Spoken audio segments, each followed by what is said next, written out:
Hello friends, কেমন আছো সবাই? আশা করি সবাই ভালো আছো এবং সুস্থ আছো। আজ কেওনঝড় ভ্রমণের দ্বিতীয় পর্ব। তোমরা যদি কেওনঝড় ঘুরতে আসো, কিভাবে কোন কোন জায়গা কিভাবে ঘুরবে সেটা আমার ভিডিও থেকে জানতে পারবে। ভিডিওটি স্কিপ না করে শেষ পর্যন্ত দেখো। সাইট সিনের যদি আগের পর্বটি না দেখে থাকো তাহলে ভিডিও শেষে লিঙ্ক দেওয়া থাকবে, অবশ্যই দেখে নিও। চলো আজকে কোথায় কোথায় ঘুরেছি সেটা দেখিয়ে দিই।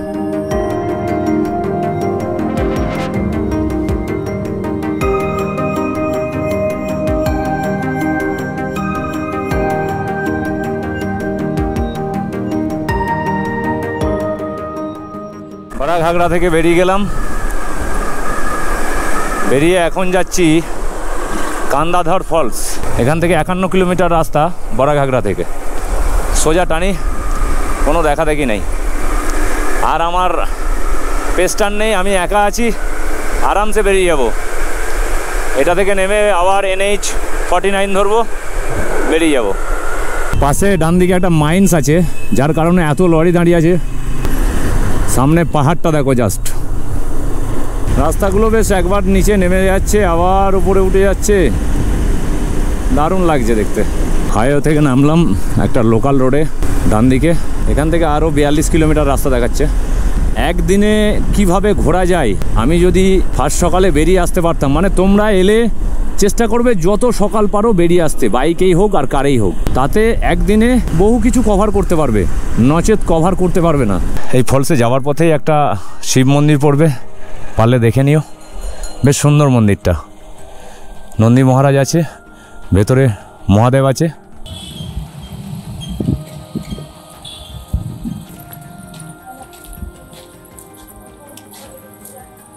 বাবা ভোলেনাথের মন্দির। এই কান্দাধর ফলসে যাওয়ার রাস্তাটা কিন্তু খুব হাইফাই নয়, খুব খারাপও যেমন নয়, খুব ভালোও নয়। তার কারণ হচ্ছে স্পিড ব্রেকার আছে অনেক, আর রাস্তাতে পাথর আছে, স্কিড করার ভয় খুব। যাবে যখন সাবধানে যাবে। এখানকার নদীগুলো এমনিতেই ফলস, দেখো ফলসের মতো। আরেকটু যদি উঁচু থেকে নামতো মনে হচ্ছে ফলস, কিন্তু এটা নদী। এটা একটা নদীর ওপরেই ফলসগুলো তৈরি হয়েছে। রাস্তার ওপরে যেতে যেতে পড়লো এই নদীটা। এখান থেকে কান্দাধার ডান দিকে দেখাচ্ছে, চলো ডান দিকে নিয়ে নিই। মাঝে মাঝে টার্নিংগুলোতে এত পাথর রয়েছে, টার্নের সময় রিস্ক হয়ে যাবে যদি স্পিড থাকে। টার্নগুলোতে একটু কন্ট্রোল করে যাওয়াটাই বেটার। গুঁড়ো পাথর, পুরো গুঁড়ো পাথর, পাতাগুলো উড়ে উড়ে যাচ্ছে, গাছের পাতা। আর মাত্র 18 কিলোমিটার। পুরো রাস্তাটাই প্রায় জঙ্গলের মধ্যে দিয়ে বলতে গেলে চলে। খুব গ্রাম খুব কমই পেয়েছি, বাজারঘাট তো খুব কমই পেলাম, ম্যাক্সিমাম জঙ্গল, মাঝে মাঝে 2-1টা ছোটো ছোটো গ্রাম। তবে এই রাস্তায় বেশি লেট করবে না, তার কারণ হচ্ছে সন্ধ্যের গায়ে হলে হয়তো জানা নেই, না করাটাই ভালো। আমার ঘড়িতে এখন টাইম হয়েছে 12টা 22। আমি আশা করি 2টোর মধ্যে এই রাস্তা পাস করে ফেলবো, ব্যাক যখন আসতে হবে। লোক আছে, জঙ্গল, বাড়ি নেই, কিছু নেই। এ দেখুন একটা গাড়ি পড়ে আছে এখানে, নিশ্চয়ই এধারে কোথাও লোক আছে। ওই যে এই সাইডে কাজ করছে, বাঁ সাইডে। শেষে 10-12 কিলোমিটারের প্যাচ এরকম একটু খারাপ রাস্তা পাবে, তার জন্যে উড়িষ্যা সরকার আমাদের ব্যবস্থা করছে, এখনও হয়ে ওঠেনি। এখন তো আমি খারাপ রাস্তা দিয়ে যাই, তোমরা যখন আসবে অবশ্য হয়তো ভালো রাস্তা হয়ে যাবে। ফলসের ফার্স্ট লুকটা দেখে নাও। ফলসটা যখন জল থাকবে, কান্দাধার ফলস। এন্ট্রি কিতনা? 20 রুপিয়া। ফলসে যাওয়ার জন্য এন্ট্রি দিতে হয় 20 রুপিয়া। 1, 2, 3 দেখে নাও কেমন লাগছে, বলো কেমন লাগছে, কমেন্ট তো করো।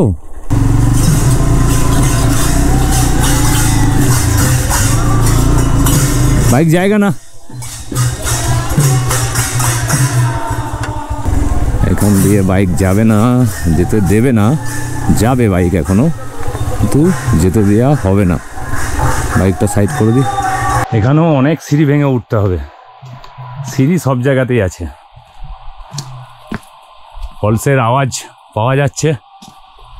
এই ফলসটা কিন্তু অনেক উঁচু থেকে জলটা পড়ছে, অনেক উঁচু, কল্পনা করতে পারবে না, অনেক বিশাল উঁচু থেকে। যদি জলের ফ্লোটা একটু বেশি হয়, যখন বর্ষা হবে তখন কিন্তু দারুণ লাগবে। উঠতে উঠতে যদি হাঁপিয়ে যাও, এরকম বসার জায়গা আছে, বসে রেস্ট দিতে পারবে।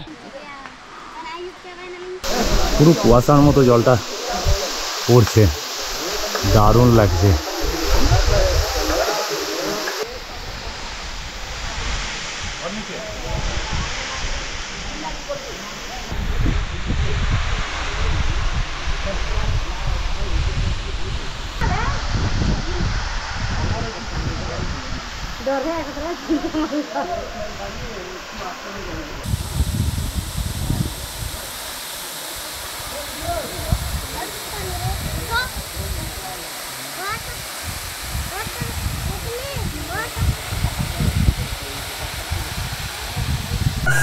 একটা মন্দির আছে এখানে, এখানে হরিনাম হচ্ছে।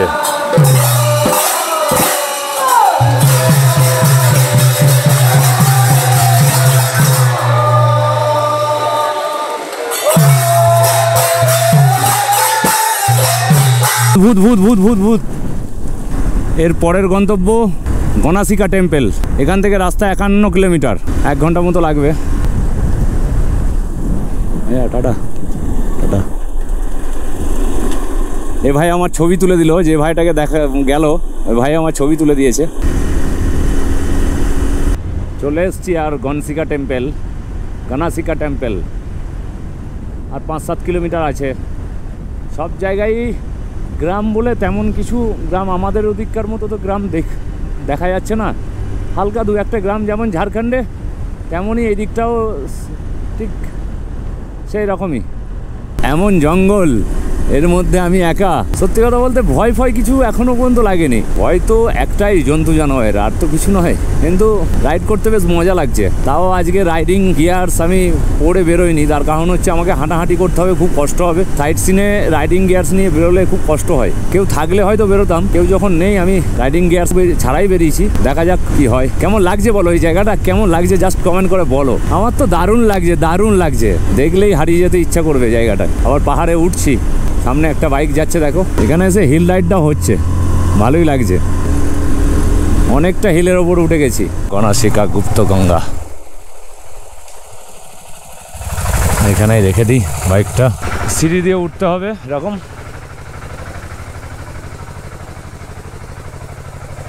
ওপরে মন্দির আছে। এটা হচ্ছে গুপ্ত গঙ্গা টেম্পল, গণাসিকা। পাহাড়ের মাথায় একটা মন্দির, গুপ্ত গঙ্গা টেম্পল। ভেতরে জল বইছে।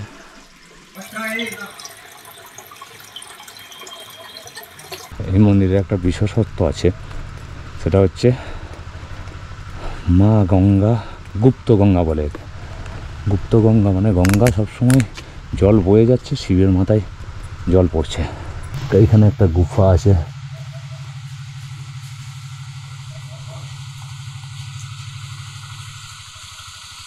এখানে মোটামুটি কনস্ট্রাকশনের কাজ হচ্ছে। এবার যাব গুন্ডিচা ঘাই ওয়াটারফল। বেশি দূর নয়, মাত্র 52 কিলোমিটার, বেশি দূর নয়। এখন বাজছে ঘড়িতে 3টে। আজকে ছাড়ার নেই কোনো, মানে যতক্ষণ পারবো টেনে দিয়ে যাই। এই ফলসটা দারুণ ফলস, মানে আমি ছবিতে দেখলাম, আমার ভালো লেগেছে। কাছে গিয়ে দেখলে আরও ভালো লাগবে, আর তোমাদেরকেও দেখাবো। চলো বেশি না বকে একদম ডাইরেক্ট বেরিয়ে যাই। এখান থেকে একটা শর্টকাট পেলাম, এই গণাসিকা টেম্পল থেকেই শর্টকাট নিয়ে আমি ঢুকছি। আমি আর কেওনঝড় ভায়া হয়ে গেলাম না, এটা দিয়ে ভেতর দিয়েই চলে যাই। এমনি রাস্তা ভালো, এমনি রাস্তা ফাঁকা, সিঙ্গেল রোড হতে পারে কিন্তু রাস্তা ফাঁকাই। দেখো না রাস্তাঘাটের লোকজন শুনশান, একদম বনের মধ্যে দিয়ে রাস্তা, কোনো লোকজন নেই, গাড়িও নেই, খুব কম গাড়ি। এখানটা একটা বন পার হতে হবে। এতক্ষণ পাহাড়ে উঠেছিলাম, এখন পাহাড় থেকে নামছি। প্রচুর টার্নিং আছে, বেশি জোরে যাওয়া যাবে না, শুধু টার্নিং নিয়ে নিয়ে নামছি। যতই দেখছি ততই মুগ্ধ হয়ে যাচ্ছি। পাহাড়টা কেমন লাগছে বলো। আর মাত্র 15 কিলোমিটার চলে এসছি। পুরো যা ঘুরছি আজকে শুধু ফরেস্টের মধ্যে দিয়ে, ম্যাক্সিমামটাই ফরেস্টের মধ্যে দিয়ে। ফাইনালি পৌঁছে গেছি গুন্ডিচা ঘাই। 4:04-5 হচ্ছে। এই ফলসটায় দেখি কীরকম দেখতে লাগে। যদিও ফলসটা এখন জল কম,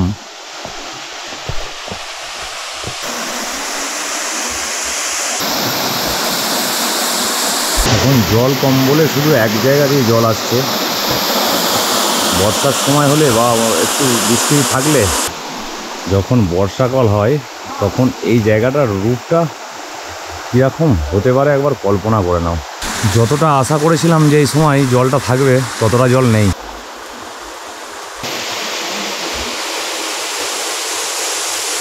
যতটা আশা করে এখানে এসেছিলাম যে আর একটু জল থাকবে, ততটা জল নেই। আসলে থাকলে ভালো লাগতো। ফলসে তো অ্যাকচুয়ালি জল দেখতে আসার জন্যই, জলের ফ্লোটা কী আর করা যাবে। চেষ্টা করবে সবসময় একটু বর্ষার পর বা বর্ষা চলাকালীন, মানে বৃষ্টি হলে ভালো জল থাকে। এই নদীটার নামও হচ্ছে গুন্ডিচা ঘাগি, আর ফলসটার নামও গুন্ডিচা ঘাগি ফলস। তো যে জায়গাটা দিয়ে এটা হচ্ছে নদীটা, এইখান থেকে ফলসটা নিচেই নামছে।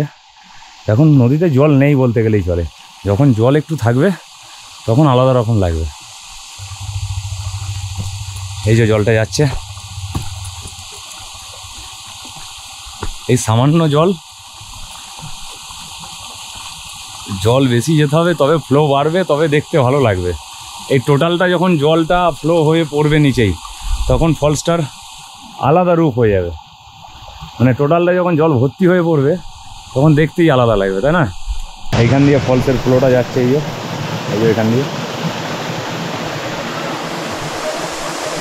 ওই নিচটাই ছিলাম এখনই, ওই নিচটাই। আর এই ধার দিয়ে জলটা বেরিয়ে যাচ্ছে নদীটা, গুন্ডিচা ঘাগি। একবার চারিদিকের ভিউটা একবার দেখিয়ে দিই। জায়গাটা খুব সুন্দর। সামনে একটা ওয়াচ টাওয়ার আছে, ওয়াচ টাওয়ার থেকেও দেখা যায় যখন ফলসের ফ্লো বাড়বে, তখন ওয়াচ টাওয়ার থেকে দেখতে ভালো লাগবে। ওই ব্রিজ থেকেও দেখতে ভালো লাগবে, মানে চারিধার থেকে দেখা যায়, ব্রিজ থেকে দেখা যায়। এদিকে কিন্তু জলের ফ্লো থাকতে হবে। খাওয়া তো হয়নি, একটু জলই খাই, মশলা পুদিনা খাবো। দেখি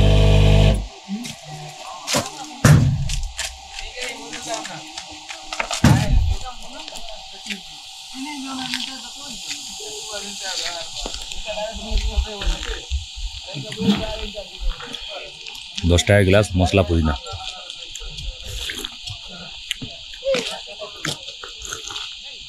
এই দিকটা জলটা অনেকটা কম আছে, নাহলে এই দিকেও জল পড়ে।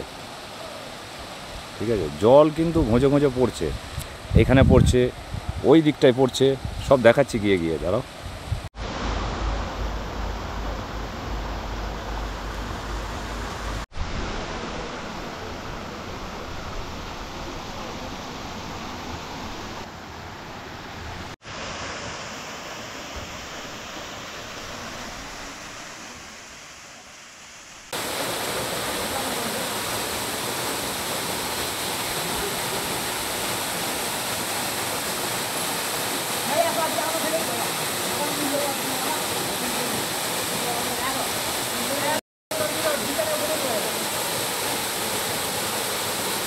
এর পরের গন্তব্য হচ্ছে মা তারিণী টেম্পল। এখন যাব সেই মা তারিণী টেম্পলে।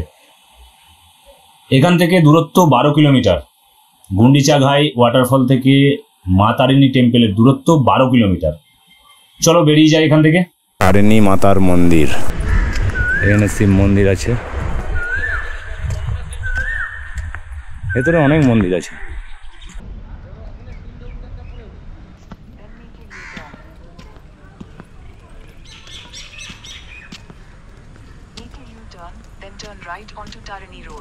এই ভেতরে মন্দিরটা, কিন্তু ক্যামেরা ভেতরে অ্যালাউ নেই। পুজো দিতে গেলে বাইরে থেকে পুজো নিয়ে আসবেন।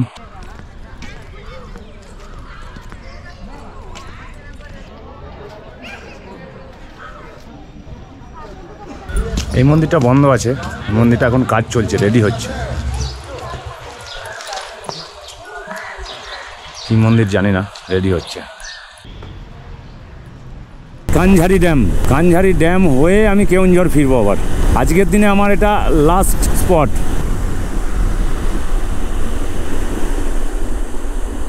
আর কিছুক্ষণের মধ্যেই সূর্য ডুবে যাবে, তার আগে আমাকে যা শ্যুট করার করে নিতে হবে। 3 কিলোমিটার মতো চলে এসেছি কানঝারি ড্যাম। সন্ধে আর হব হয়ে এসছে, ঘড়িতে টাইম এখন 5:30। সেই তখন থেকে টানছি, এটাই আমার লাস্ট স্পট।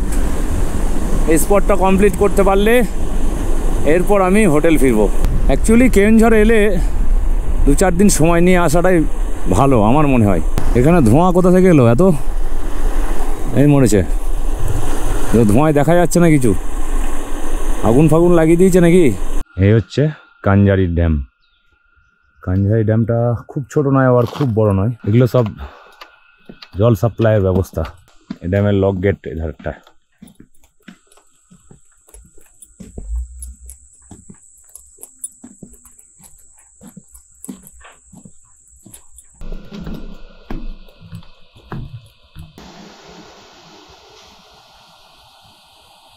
এই ড্যামটার ওপর বাইক নিয়ে আসা যায়, কিন্তু এখানে এই রাস্তার কাজ চলছে, রাস্তাটা নতুন হচ্ছে, সেই জন্য ওখানে গেটটা বন্ধ করা আছে।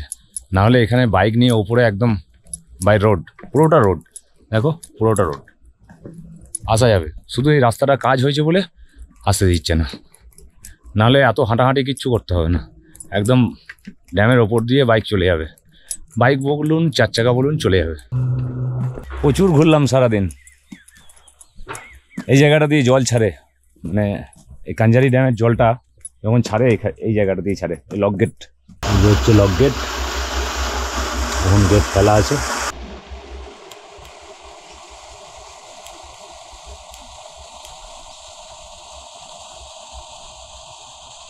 সূর্য ডুবে গেছে, এবার ফিরতে হবে।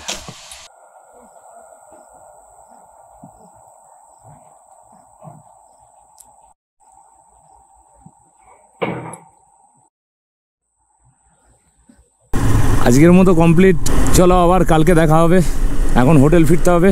একটা দিন যদিও আমি সকালে অনেকটা টাইম লস করেছি, না হলে একটা দিনে অনেক কিছু ঘুরে দেখা যায় যদি টিম বড় না হয়। আজকের পর্বটি এখানেই শেষ করলাম। এরপরে আসছে কেওনঝর ভ্রমণের শেষ পর্ব বা লাস্ট পর্ব। যদি ভিডিওটি ভালো লাগে অবশ্যই লাইক, শেয়ার, কমেন্ট করো আর বন্ধুদের সাথে শেয়ার করো। আমার চ্যানেলটি সাবস্ক্রাইব করে রেখো এরকম নিত্য নতুন জায়গার ভিডিওর জন্য। ভালো থেকো, সুস্থ থেকো। আজকের মতো এখানেই টাটা।